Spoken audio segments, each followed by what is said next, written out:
મિત્રો, ગુજરાતની ભાજપ સરકાર, કેન્દ્રની સરકાર અને ચૂંટણી પંચે ઢાંકણીમાં પાણી લઈને ડૂબી મરવું પડે એવી એક ભયંકર ચિંતાજનક ઘટના આપણી સામે ગુજરાતમાં બની છે.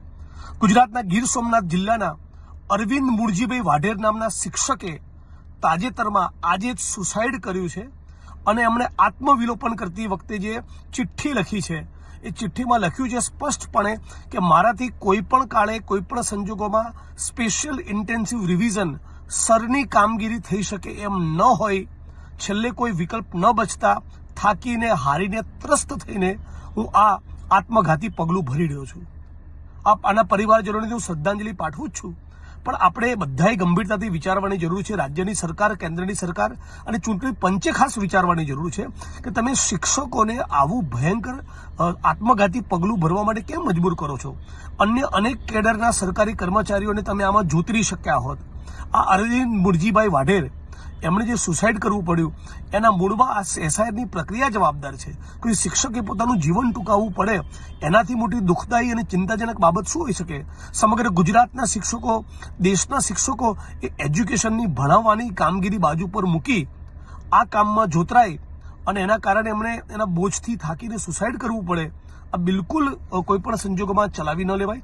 એનું રાજ્યની સરકાર પાસે, કેન્દ્રની સરકાર પાસે, ચૂંટણી પંચ પાસે હું માગણી કરું છું કે બધા સાથે મળીને એકબીજાના સંકલનમાં નિર્ણય લો કે એસઆઈઆરની પ્રક્રિયા સંપૂર્ણપણે રદબાતલ કરવામાં આવે અને જો રદબાતલ ન થવાની હોય તો એની અવધિ વધારીને તમે 100 દિવસ કરો.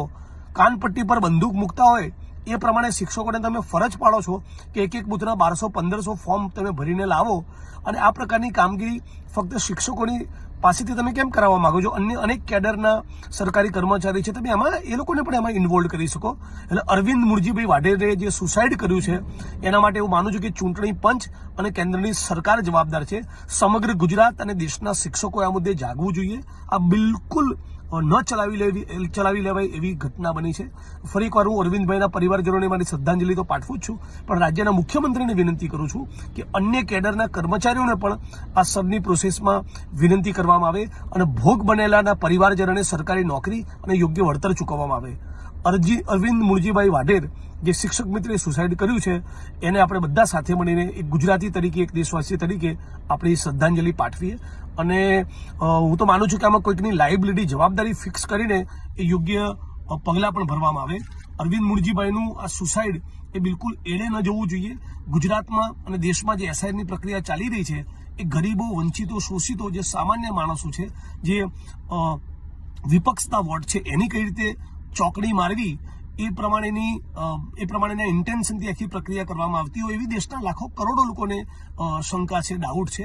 એટલે હું તો પહેલી માગણી કરું કે એસઆઈઆરની પ્રક્રિયા બંધ થાય અને 1% કેસમાં પણ જો બંધ થવાની ન હોય તેની અવધિ, એનો સમય મર્યાદા વધારીને એટલીસ્ટ 3-1 મહિના કરવી જોઈએ.